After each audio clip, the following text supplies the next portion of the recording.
आदरणीय प्रिंसिपल साहब, IT department के हेड निश्चय बैल जी और सारे मेरे सामने बैठे हुए स्टूडेंट्स मेंबर, मेरे पास ये शब्द नहीं, मैं कहाँ से शुरू करूं। पता नहीं कितने महीनों से डीएवी में आने को बार बार मन कर रहा था।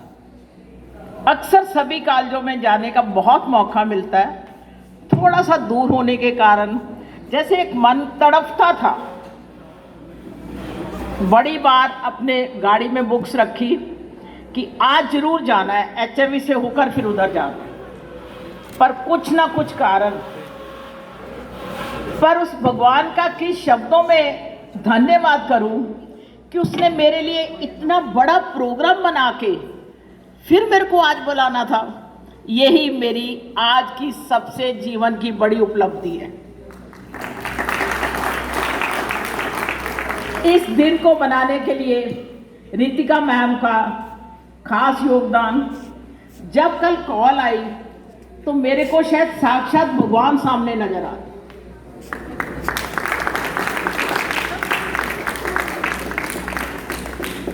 आज यहाँ खड़े होकर जब घर से निकली तो मंदिर में माथा टेका, भगवान से कहा आज उस कॉलेज में जा रही हूँ, यहाँ 50 साल पहले एडमिशन लिया।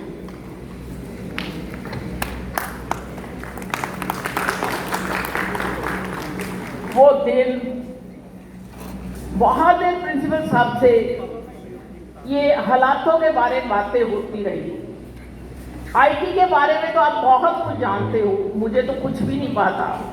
बस इतना है कि फेसबुक चला ली, व्हाट्सएप चला लिया, मैसेज कर लिए, वीडियो देख ली। इसकी जो रूट है वो तो आप जानते हैं, पर मैं इतना जरूर कहना चाहती हूँ कि जो यंगस्टर आप बैठे हो, चाहे स्टूडेंट्स हो चाहे टीचर्स हो, आप बच्चों और बुजुर्गों में एक ब्रिज, बच्चों और बुजुर्गों के बीच में आप एक ब्रिज का काम कर सकते हैं। जब ब्रिज मजबूत होता है तो उसमें कितनी मंजिलें और खड़ी हो सकती हैं, परंतु जब वो ब्रिज कमजोर होता है तो गिरता है तो नीचे वाले भी दसते हैं और ऊपर वाले भी गिरते हैं। और आज हमारे ये दोनों जनरेशन का यही हाल है। हर उठते हुए बच्चे के पास मोबाइल है। जो पहले किसी ग्रैंडफादर से हाल पूछते थे, किसी को बाजार से कुछ लाना होता था, अब सब चीजें ऑनलाइन हो गई और बच्चों के हाथ में मोबाइल हो गया। ये नहीं सोचते कि इनकी लाइफ, इनके पोस्चर, इनकी सेहत, इनके फ्यूचर पर क्या असर पड़ेगा। सिर्फ हम आप सभी कंफर्ट जोन में रहना पसंद करते हैं।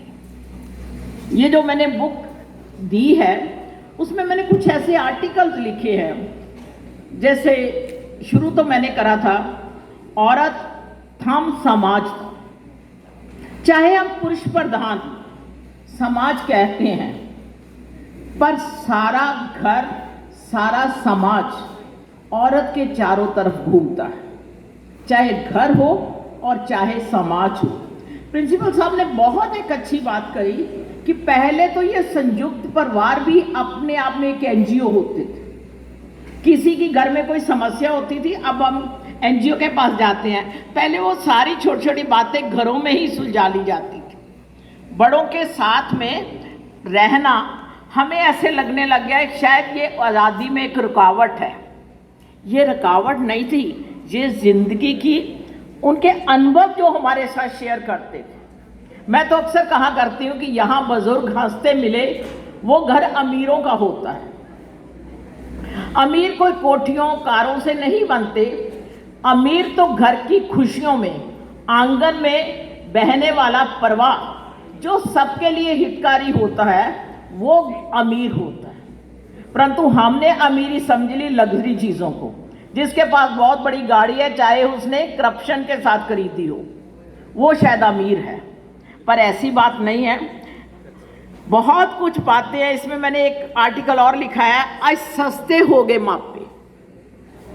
आज महंगाई के युग में हर चीज महंगी हो गई है, परंतु एक सस्ते हुए तो वो हमारे माँ बाप हैं। माँ बाप को खरीदने के लिए कोई तैयार नहीं, कोई अपने साथ रखने के लिए तैयार नहीं।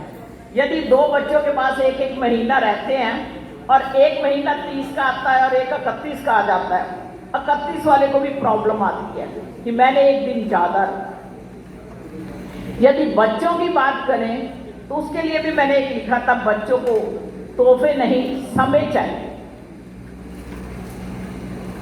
बच्चों को तोहफे नहीं, हम सोचते हैं कि हमने उनको फैसिलिटी दे दी और हमने अपनी बहुत सारी जिम्मेदारियां निभा दी। बच्चों को तोहफे नहीं, बच्चों को संस्कार दीजिए। यदि आपने संस्कार दे देंगे तो तोहफे वो बढ़िया से बढ़िया अपने लिए खरीद लेंगे, परंतु यदि आपने संस्कार ना दिए तो उनका जीवन बहुत ही आने वाले समय में दुर्बल होगा। आज समाज में देखिए, हमारे घरों में पहले सबसे बड़े से पूछा जाता था कि आज क्या बनाया जाए।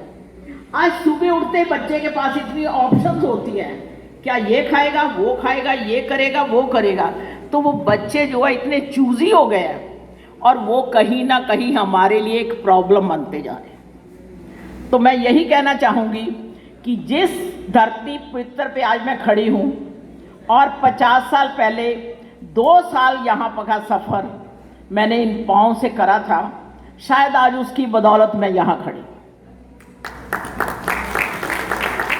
ये एक ऐसी संस्कारी संस्था है जिसमें आप बहुत खुशकिस्मत हो, चाहे किसी भी रूप में आप यहाँ पे पढ़ रहे हो या काम कर रहे हो या कुछ भी इसका मेंबर हो, आप अपने आप में बहुत खुशकिस्मत हो। यहाँ से आप बहुत कुछ साथ लेके जाएंगे जो सारी जिंदगी आपके काम आएगा। आप मेरी शायद उम्र को देखकर अंदाजा नहीं लगाओगे कि मैम ने 50 साल पहले यहाँ से एमए किया था। 73 में मैंने ज्वाइन करा था और 75 में मैंने करा था, परंतु ये कहीं ना कहीं देन यहाँ की वो जो एजुकेशन है, उसकी जो इंस्पिरेशन है, उसकी जो मोटिवेशन है, उसका जो पैशन है, वो सारी उम्र मेरे साथ चलता रहा। इस कारण आज मैं इस मुकाम पे हूँ कि अपने ही कॉलेज आकर आपके साथ बात कर रही। ये मेरी आज के आने वाले जीवन के लिए एक मेमोरी होगी और आज का जीवन मेरे लिए एक बहुत बड़ी उपलब्धि होगा।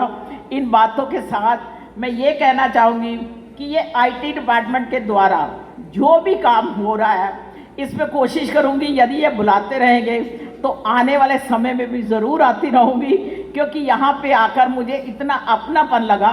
जब भी केएमई में एलुमनी होती है तो मैं हंसती हूँ कि इस उम्र में आके तो लड़कियाँ मायके भी भूल जाती हैं, घर गृहस्थी में इतना व्यस्त हो जाती हैं, मायके भी भूल जाती हूँ। पर ये हमारी इंस्टीट्यूशन इतनी प्यारी है, जब भी कोई बुलाता है तो कहते भाग के चले जाए, क्योंकि यहाँ से हमने जीवन जीना सीखा है कि जीवन होता क्या है, उसको कैसे निभाना है, कैसे बाकियों के साथ रिश्ते बनाना है, कैसे किसी की मदद करनी है। ये जो कुछ लिया है मैंने समाज से लिया है। समाज को हमारा भी कुछ ना कुछ फर्ज बनता है कि हम भी कुछ वापस करें, चाहे वो किसी रूप में करें।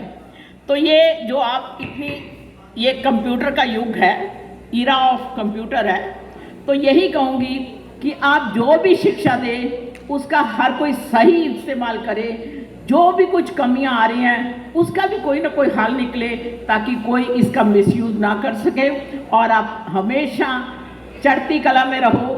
मेरी यही शुभकामना है आज के दिन के लिए।